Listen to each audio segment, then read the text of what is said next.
the Age of Fission radio show with your host, Lonnie Clark. We stand together and accept that we now live in a world transformed by Fukushima. From 8 a.m. to 9 a.m. Pacific Standard Time here on UCY.TV radio. We relentlessly engage every ear that listens. We expose and confront the complete lack of accountability for the nuclear industry. Consider social engineering programs who view our bodies, minds, and souls as assets on a balance sheet. We discuss vital current issues, interview activists, and engage our audience in an effort to allow all voices to be heard. The Age of Vision radio show creates a venue that all will choose. We encourage our listeners to reclaim their power and their courage to take action and save our planet from the ravages of greed and indifference. Our actions matter. Every voice matters. We remind our listeners that happiness is resistance.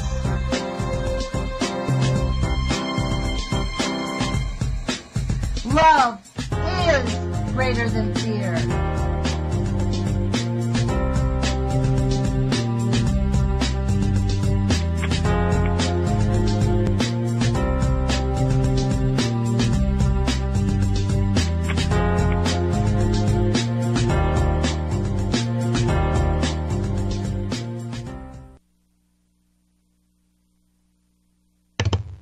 Good morning, UCY.TV radio listeners. This is Lonnie Clark with the Age of Fission radio show.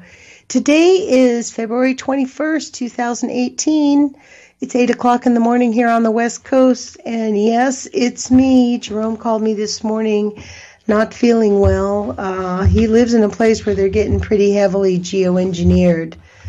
So he asked if I could be on again. He will be with you tomorrow. So I am actually just jumping in within the last few minutes, had no idea. So as I'm wont to do, basically I'm going to talk to you about something that's been on my mind. And I went to The Intercept, and I don't know if many of you know about The Intercept, but it is an online journal essentially, and they have a podcast. It is a Don't Miss podcast. Jeremy Scahill and Naomi Klein and Glenn Greenwald, I believe, are the founding people of it.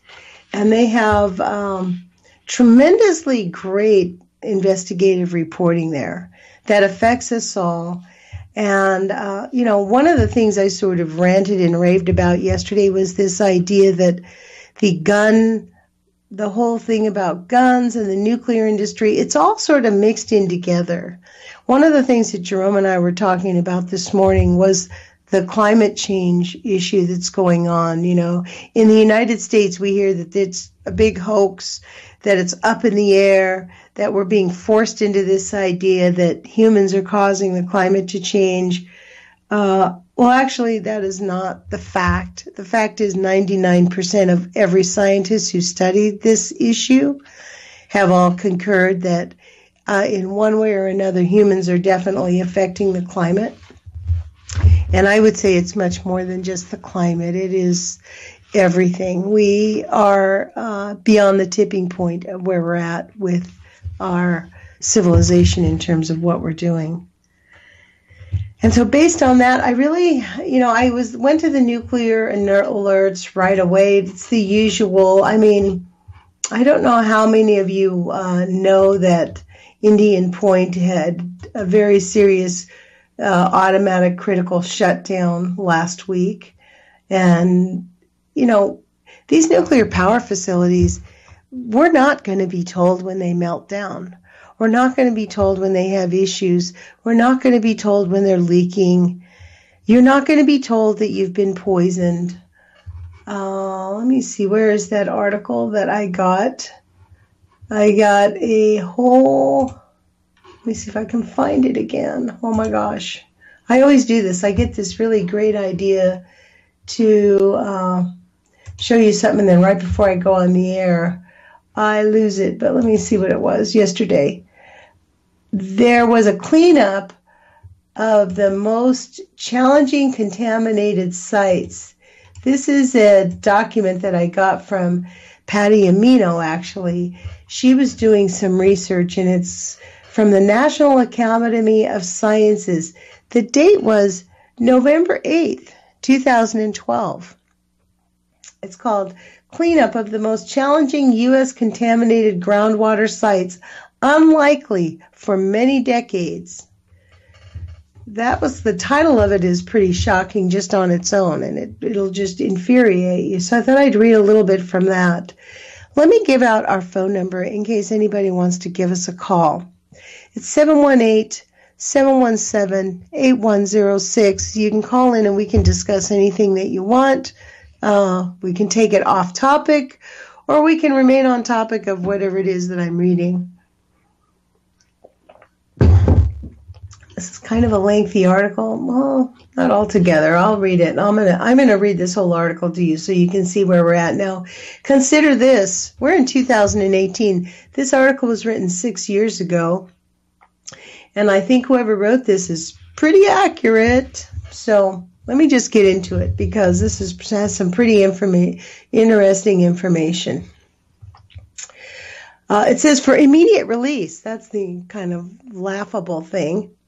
Washington, at least 126,000 sites across the United States have contaminated groundwater that require remediation, and about 10% of these sites are considered complex, meaning restoration is unlikely to be achieved in the next 50 to 100 years due to technological limitations, says a new report from the National Research Council.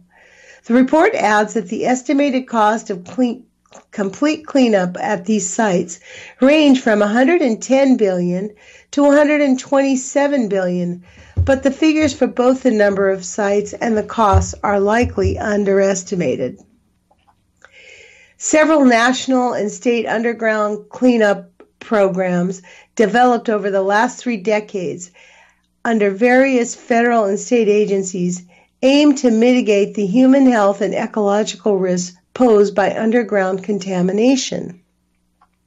These programs include cleanup at Superfund sites, facilities that treat, store, and dispose of hazardous waste, leaking underground storage tanks, and federal facilities such as military installations. The U.S. Department of Defense has already spent approximately $30 billion in hazardous waste remediation to address past legacies of its industrial operations.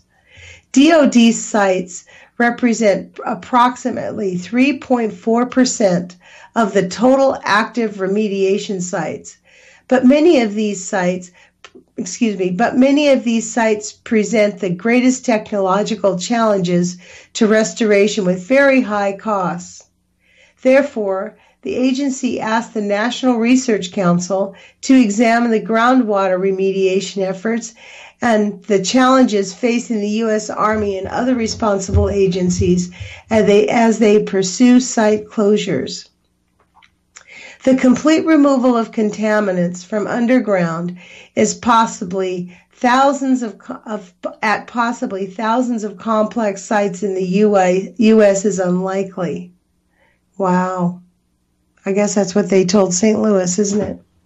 The complete removal of contaminants from groundwater. I'm reading it again because I know I messed it up, so I'm going to go back to the front of that sentence.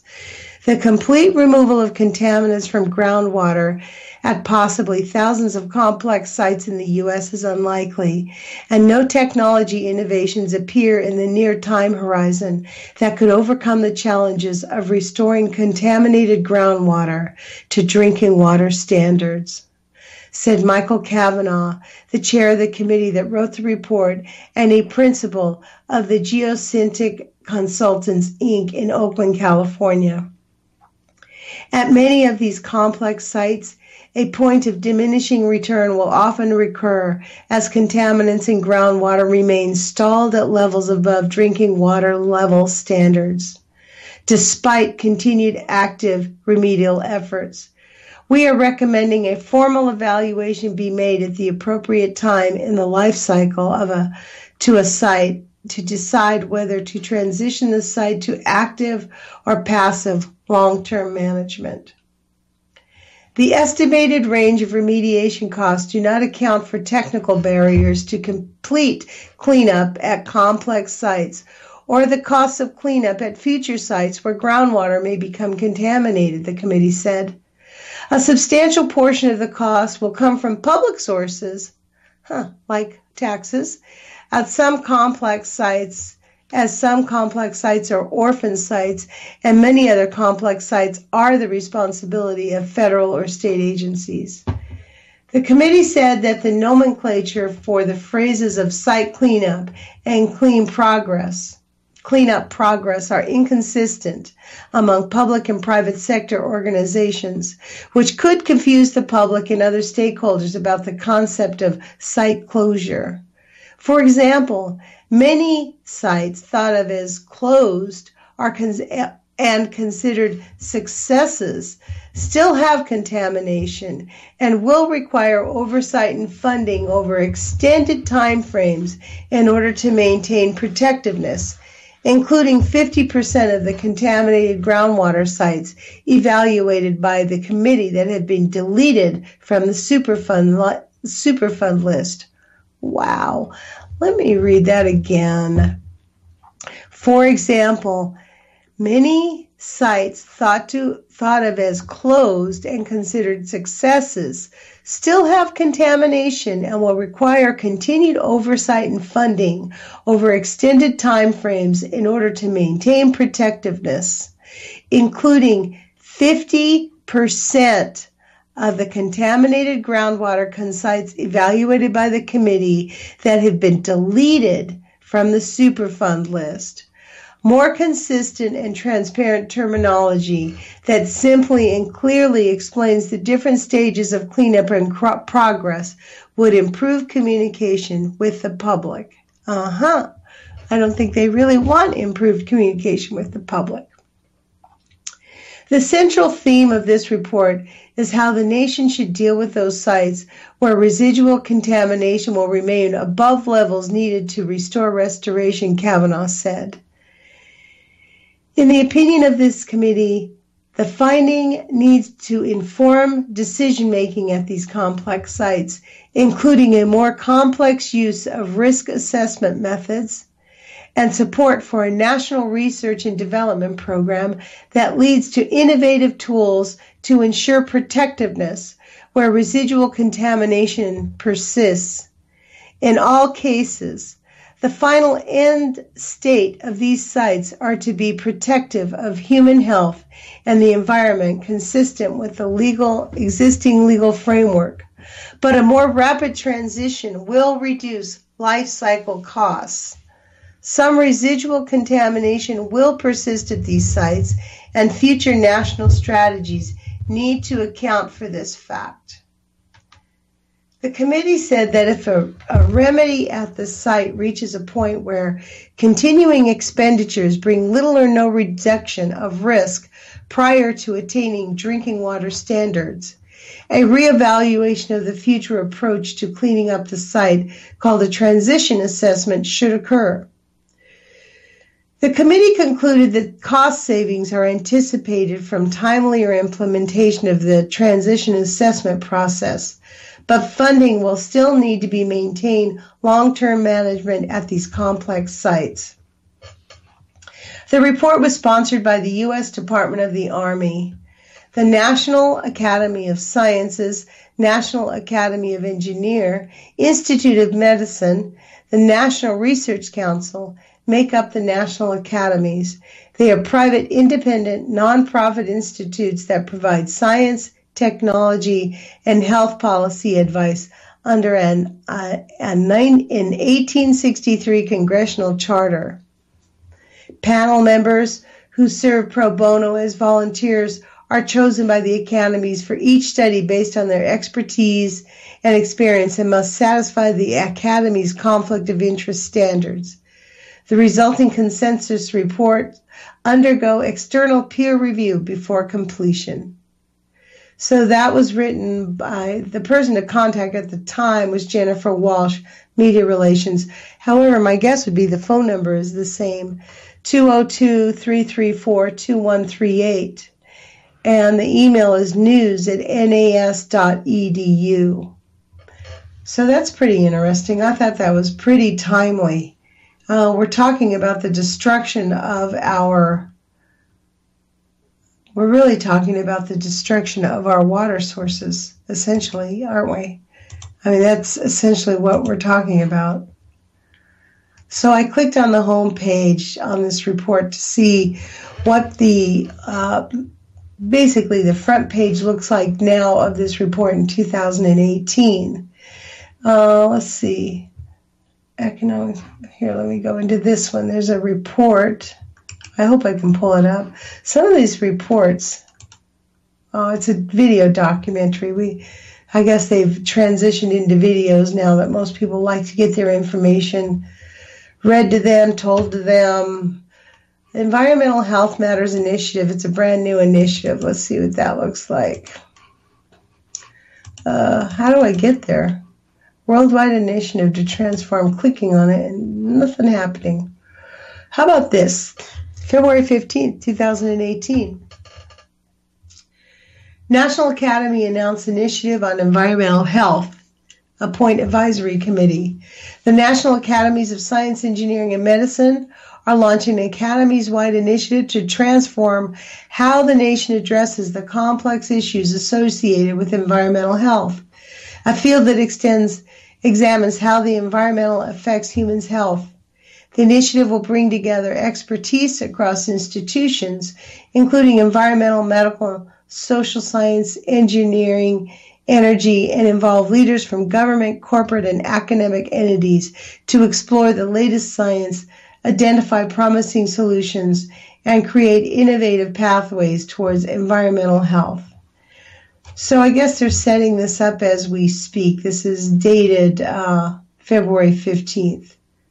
For more information, I don't think I'm going to go there. Okay. So I would like to go back to the first thing that I was discussing because this is really interesting. This is an article that I found on The Intercept. And for me, this is an important topic. It's about the firefighting toxic foam, which most of us know that everyone in America has flame retardant in their blood, right? So that's just kind of, even people who breastfeed their children have flame retardant in their blood. If you eat a super clean, healthy diet, women that breastfeed their babies have flame retardant in their breast milk, and they're passing it on to their babies. And that's just the state of living in the United States right now. But I found this to be extremely pertinent. This is written by Sharon Lerner, and this is called the Teflon Toxic, Part 15. The U.S. military is spending billions to clean up drinking water contaminated with toxic firefighting foam while continuing to use dangerously new formulas. About an hour north of Seattle at the northern edge of Puget Sound, Whidbey Island is a quiet forest bed and in Bob Farnsworth neighborhood, idyllic. In the 22 years he's lived there on Whidbey, where he served as a Commander Master Chief at the Naval Air Base, Farnsworth, 61, has regularly crabbed and fished for salmon and enjoyed fruit from his own trees.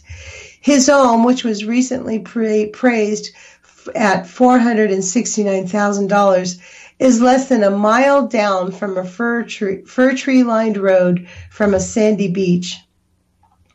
Until this summer, Farnsworth, who retired from the Navy in 2007, had planned to sell it and move to Oklahoma to live near his grandchildren.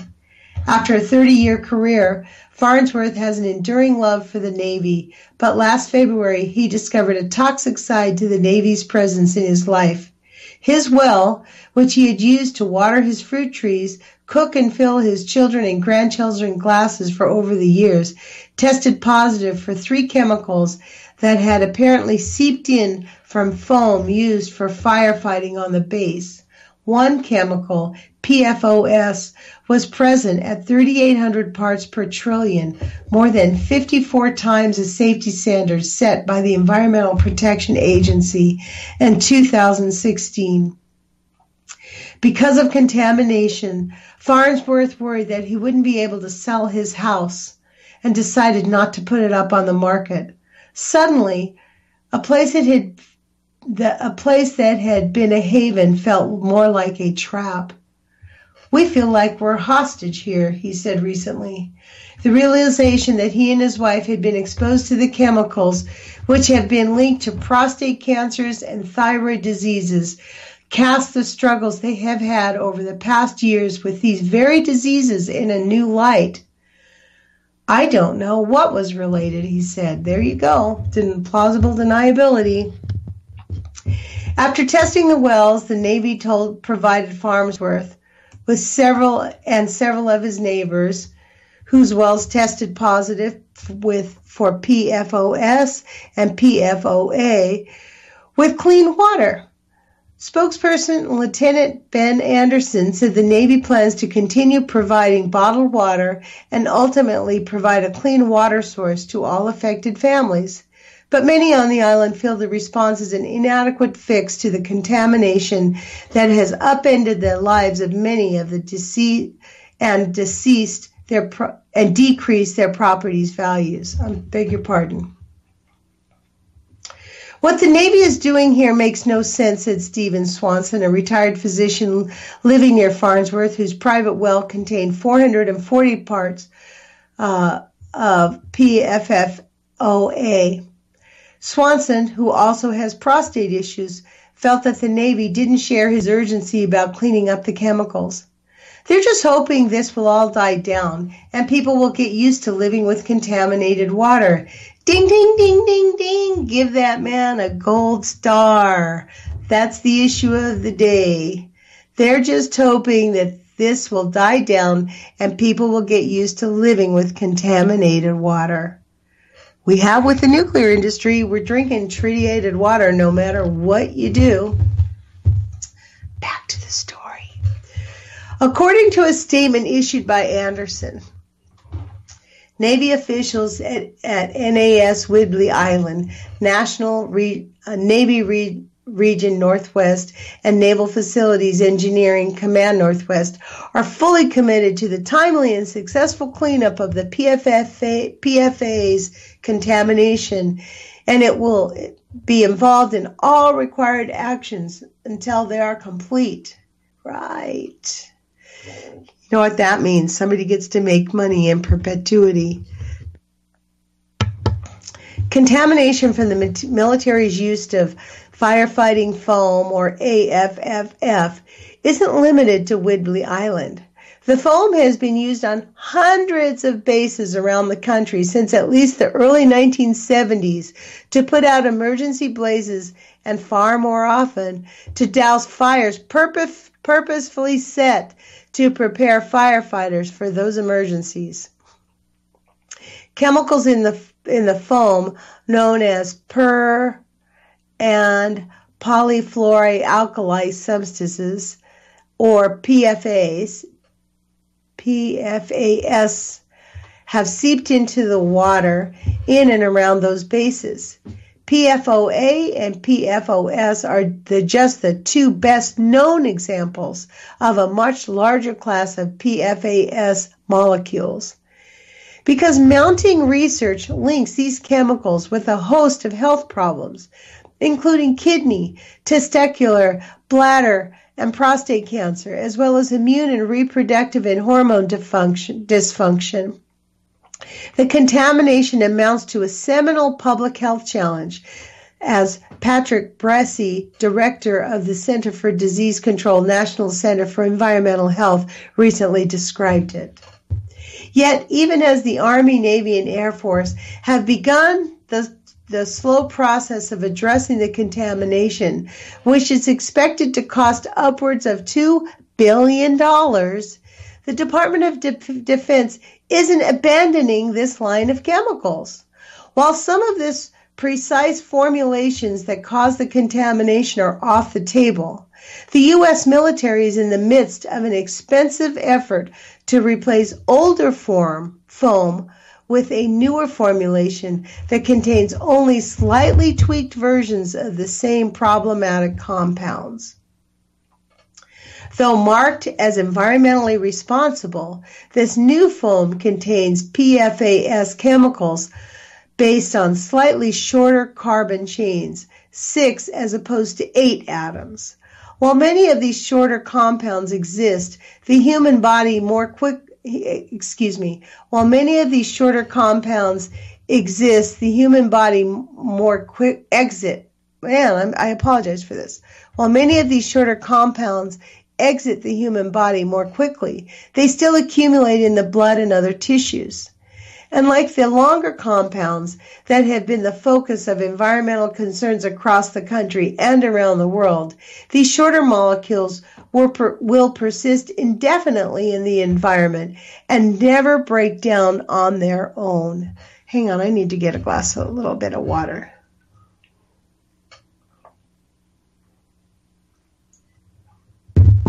Thank you. As with PFOS and PFOA, the EPA has evidence that these shorter chain PFAS molecules accumulate in people's bodies and the environment, possibly threatening both. Some of the studies show the dangers of these persistent chemicals came from the manufacturers themselves, according to documents obtained by The Intercept. Wow. While several other countries have taken a precautionary approach and are using products without PFAS to put out jet fuel fires, the U.S. recently decided to continue investing in this line of persistent contaminants. As of December 15th, the Air Force had swapped out the older form at 173 of its 176 installations, according to the Air Force Civil Engineer Center, which provides engineering services to Air Force installations. 3 remote sites experienced seasonal shipping delays, but should have their older AFFF replaced by the newer version in the spring, according to the Air Force spokesperson Mark Kincaid. Meanwhile, the Navy is developing a policy to require the testing, removal, and safe disposal of AFFF installed in firefighting systems, i.e., ergo, in an AFFF tank, on a fire truck, or on a hangar system over the next 1 to 2 years, according to Anderson, a Navy spokesperson, and will be replacing that foam with newly qualified foams. Newly qualified. Feel safer, folks? And the Army has planned and programmed funding to replace the current stock in fiscal year 2019, according to the statement from the Army spokesperson Wayne V. Hall.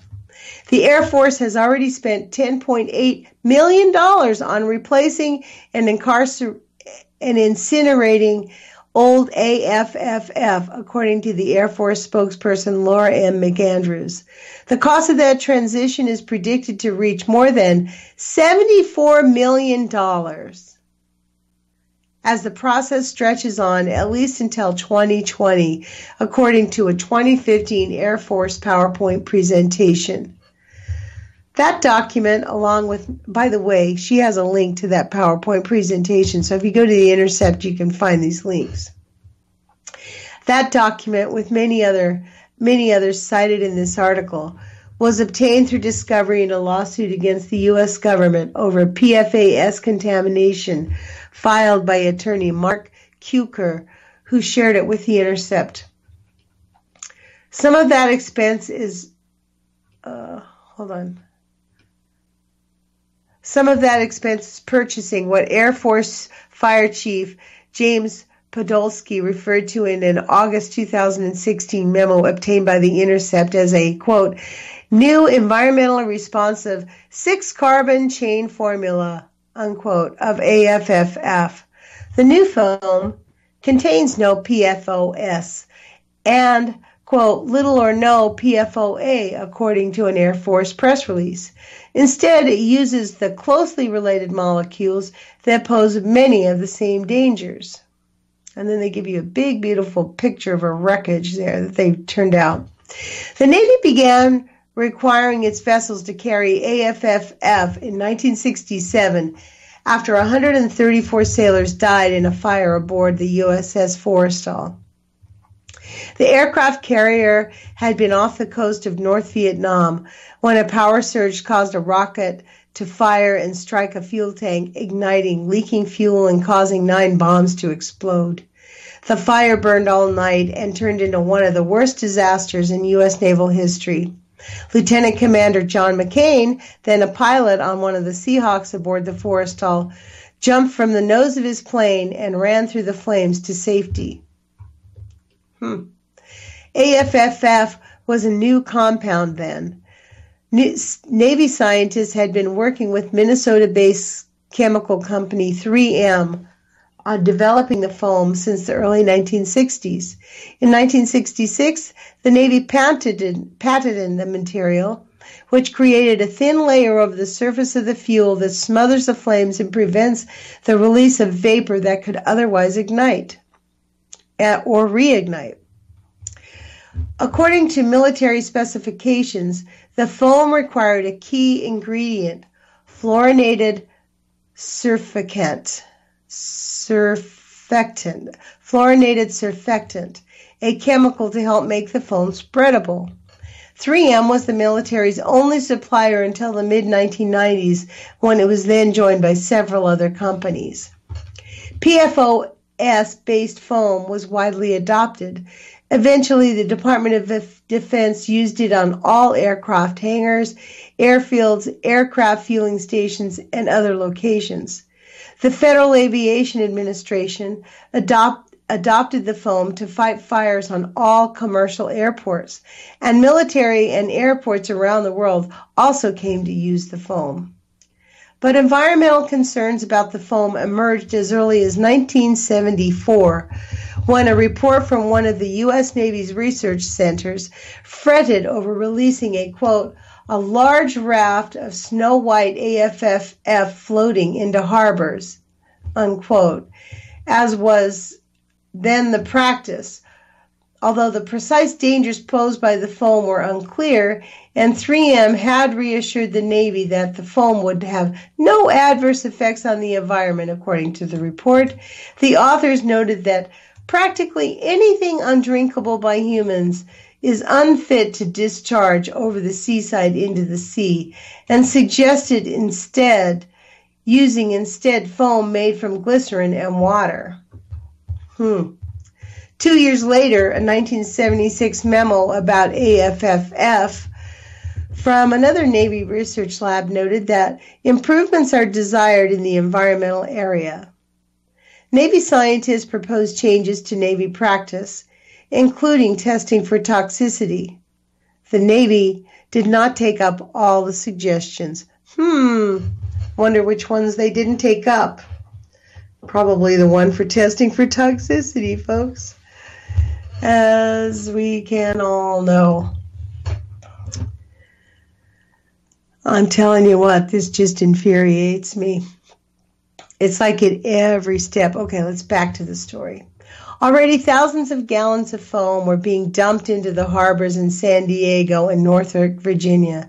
A 1978 report by the Naval Ship Research and Development Center authorized the continued release of the foam into the harbors, predicting that it would, quote, not be environmentally significant, unquote.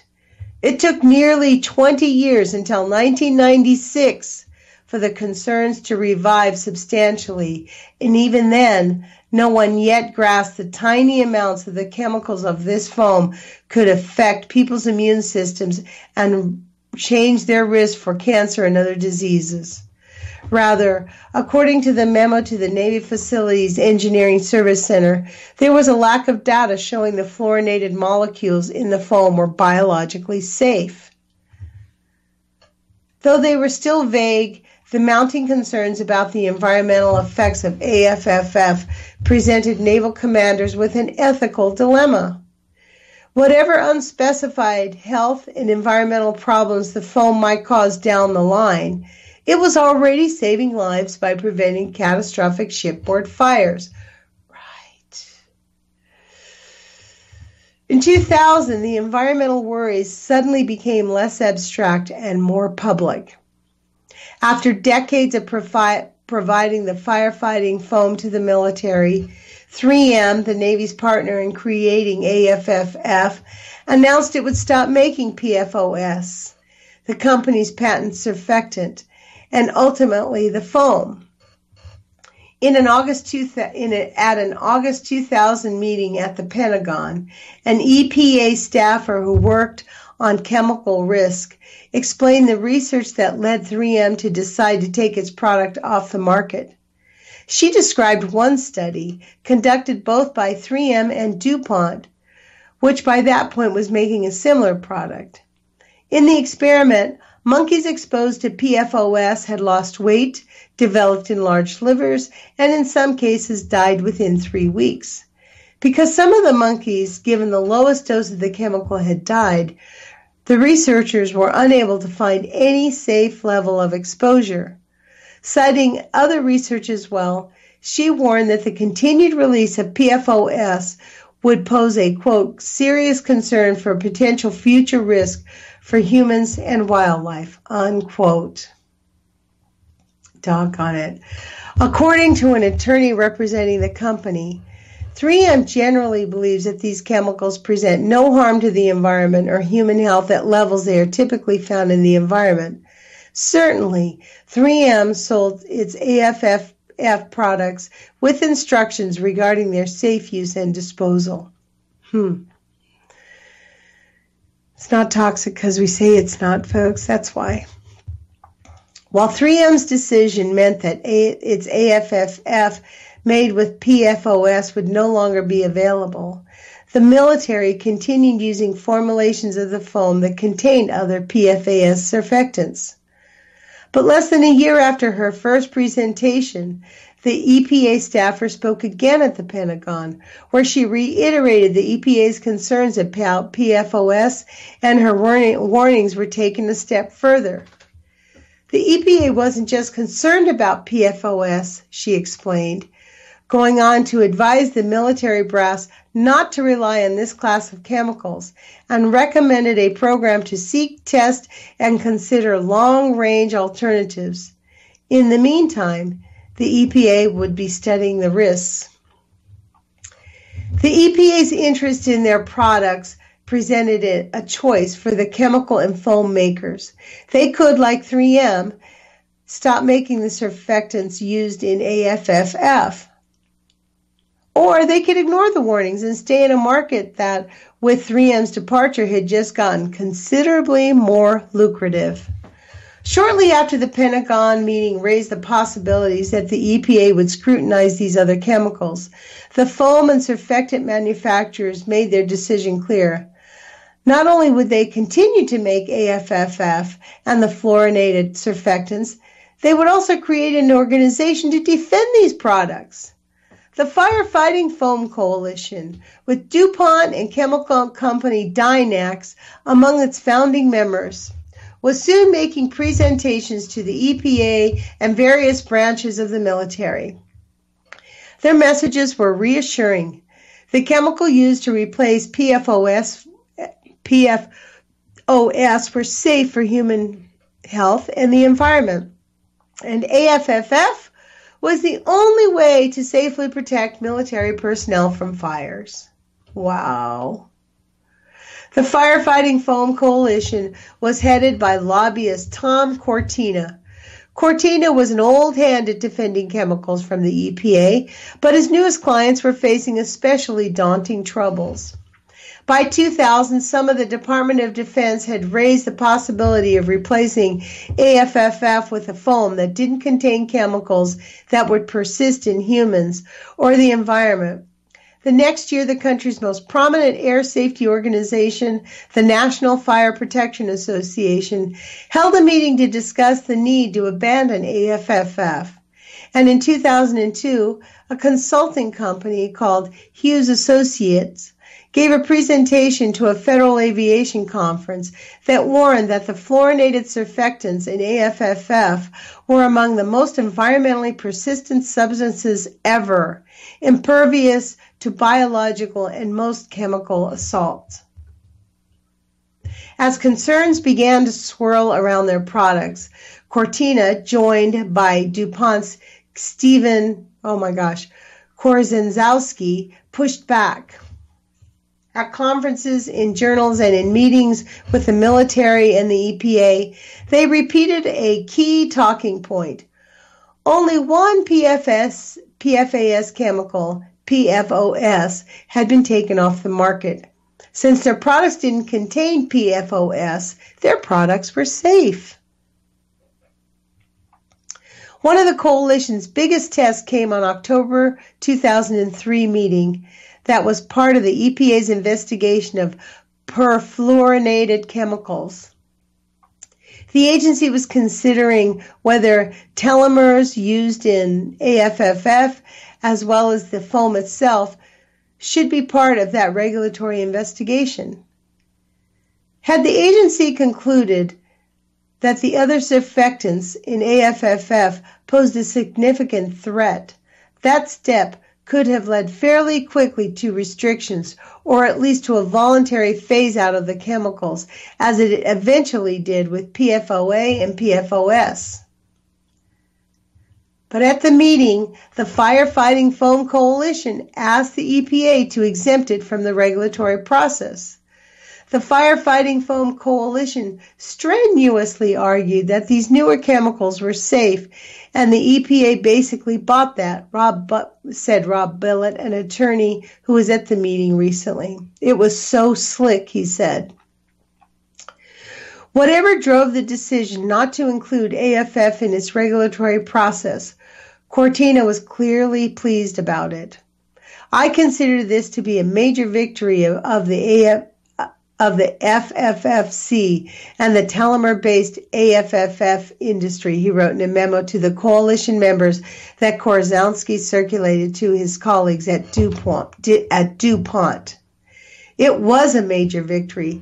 Since then, the Army, Navy, and Air Force have continued to use AFFF across the country and abroad with little involvement from the EPA or pressure to replace its products. Evidence did eventually emerge that other PFAS surfactants pose some of the very same problems that PFOAs did. Over the years, you see this recognition even in Firefighting Coalition newsletters, said Billett. But they never went back and went to the EPA and said, well, you better come back and look at us again. According to Cortina, the Firefighting Coalition did submit data about AFFF use to the EPA, which subsequently phased out the 8 carbon chemicals that had been used in the foam. Korzeniowski said that DuPont and the industry group participated in the EPA process and met with the agency to discuss the chemicals in the foam. EPA had many meetings with industry representatives to help them better understand the various chemistries out in the marketplace once 3M stopped long-chain manufacture of PFOA and PFOSs in 2002, Korzeniowski wrote in an email to The Intercept. In the years since, while the EPA wasn't focusing on it, contamination from many different formulations of firefighting foam has been discovered throughout the country. In 2015, the Department of Defense provided The Intercept with a list of 664 U.S. military fire and crash training sites where AFFF have been used. Yet, according to a March 2016 document, in which the Navy outlined its comprehensive strategy for perfluorinated compounds. That number did not accurately reflect the extent of contamination from the foam. The Office of Secretary of Defense responded to a reporter's question and in December 15 released a list of 664 fire or crash training sites. An annotated version of the document explained. But the fire and crash sites are just one category of potential PFC release sites, so this list is not complete or accurate. Let me see how much farther I have to go. Hang on. Ooh, it's a good lengthy article. Okay, well, we'll read as much as we possibly can. In response to the questions about the current state of cleanup efforts, the Department of Defense referred the intercept to the individual service branches. The Army, Navy, and Air Force each provided a list of installations without detailing the number of contaminated sites at each installation, greatly limiting the usefulness of information. Doing, did a doing, doing. Of course they did. No one knows how many people are drinking PFAS chemicals as a result of that contamination, in part because some of the investigations of military installations where AFFF was used are still underway. According to the list provided by the Army, Navy, and Air Force, both PFOS and PFOAs have been detected in the drinking water on or near at least 46 military installations in concentrations above the EPA's lifetime health advisory limit, which is 70 parts per something, parts per T. I have no idea what T represents. Many more people are exposed to the chemicals at levels below 70 ppt threshold. Judging from the health-based levels that states have set since the EPA set its levels last year, even these lower levels may pose health risks. New Jersey is setting forward with its 14 parts per something as its drinking water standard for the PFOA, just 1/5 of the EPA's number, and the recommended 13 parts for PFOS. Vermont and Minnesota have either set or proposed safety limits for both chemicals that are lower than the EPA's. And in December, a Michigan state legislator proposed the lowest standards yet for PFAS molecules, 5. Historically, chemical safety thresholds tend to drop over time as research mounts. Really? Okay, so the wide range of safety levels worries Aaron Weed, the town supervisor of Oscoda, Michigan.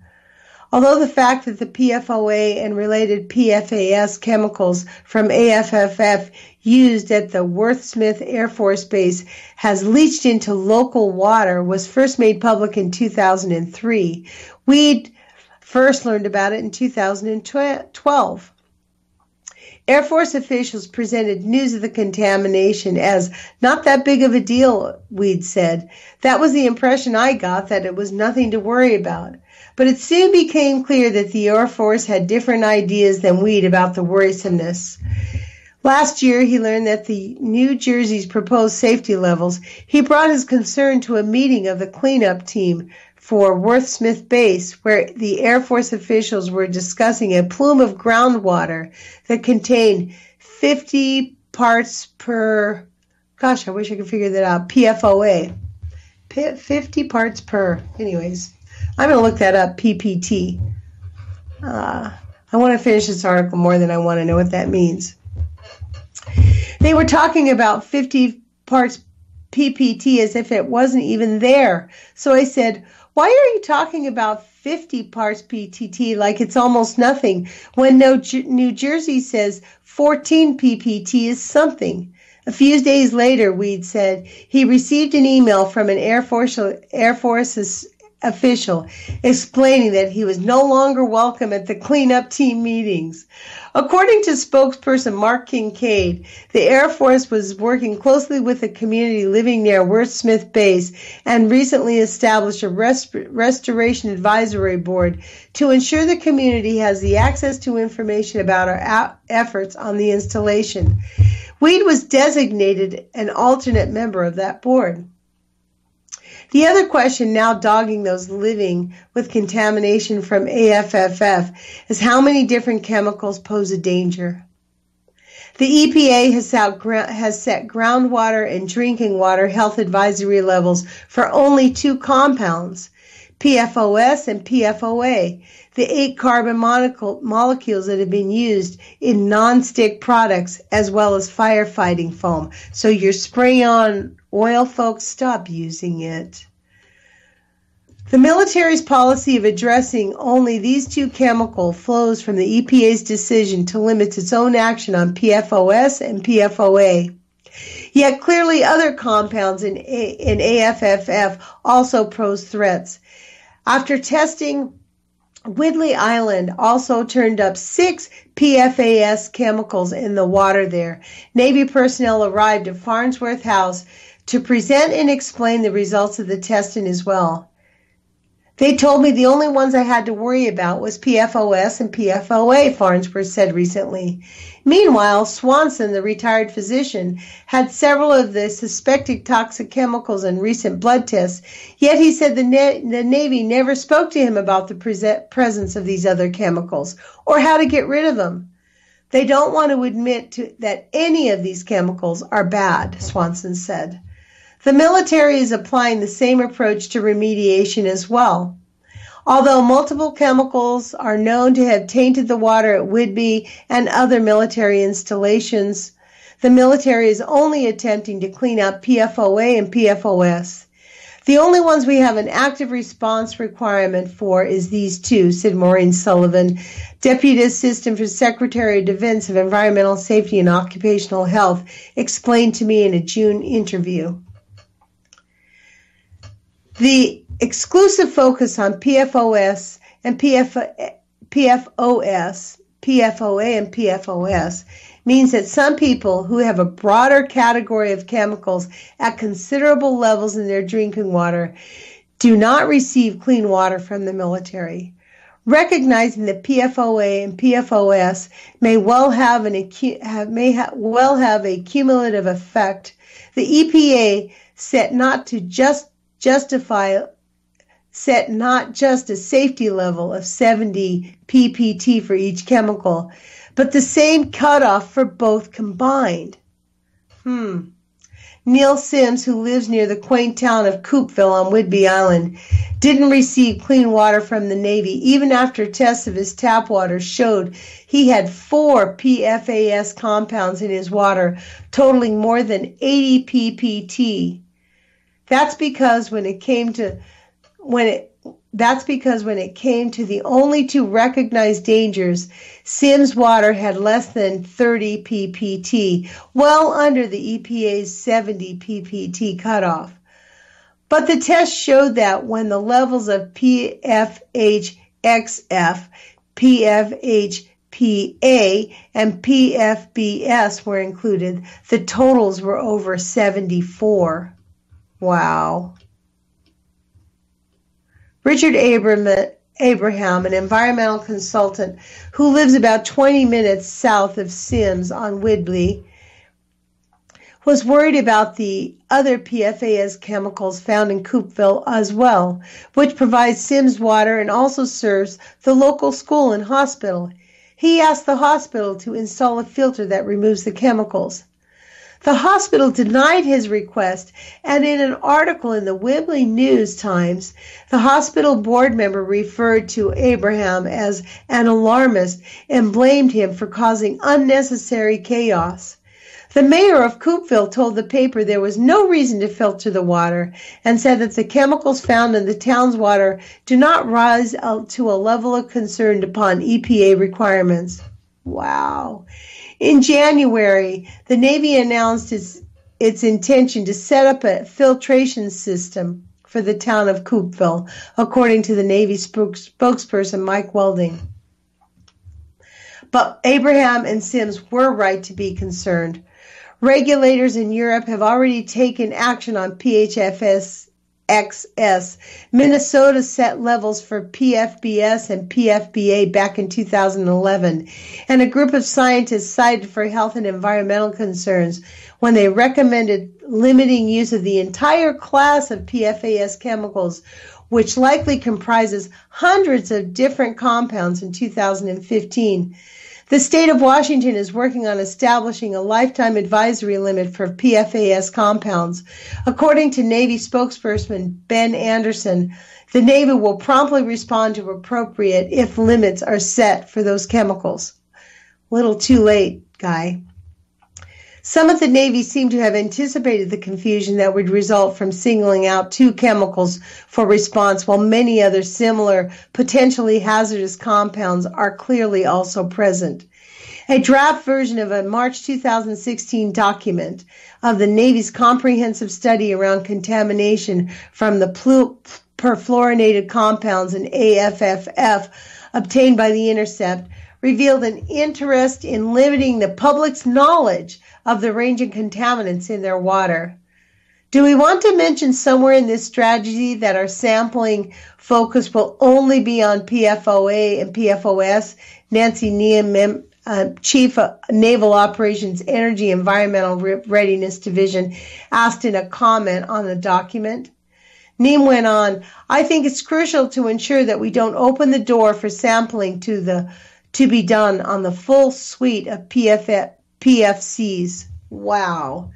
No one knows the exact number of dangerous chemicals that escaped from the foam and that made their way into the drinking water into people's bodies, but it's clearly not 2, nor is it 3. The number of PFAS chemicals the Navy tested for in some drinking water wells on Whibley in the first half of 2017, or 6, the number that the EPA had tested in the drinking water nationwide, or even 14, the number of PFAS chemicals the Navy tested for the island starting in September 2017.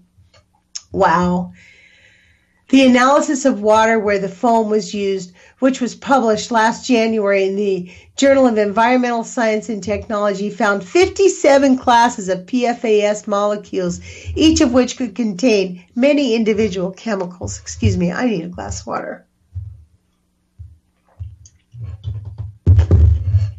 Chris Higgins, professor of environmental engineering at the Colorado School of Mines and one of the study's authors, estimated that between 500 and 700 PFAS compounds had been found in sites where the foam had been used, though Higgins put the numbers of PFAS that are major components in the foam much lower, between 30 and 50. Still not good. It's impossible to find and remove all the chemicals, many of which have only been identified.